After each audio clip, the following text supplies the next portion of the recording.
Hey guys, welcome back to another tutorial video. So in today's video I'll show you how to redeem a code in Genshin Impact.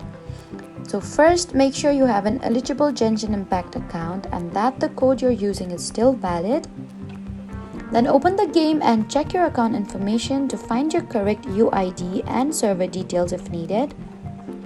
Now, depending on the current redemption system, you may be able to redeem codes directly through the game's settings or through the official Genshin Impact redemption website.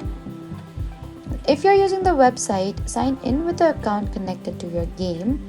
Then select the correct server and character information if requested. Then enter the redemption code exactly as provided, and you need to be careful with letters, numbers, and capitalization.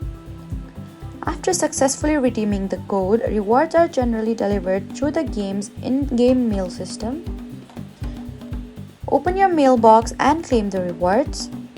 So that was how to redeem Genshin Impact codes. Please do not forget to like, comment, and subscribe for more helpful tutorials. Thank you for watching.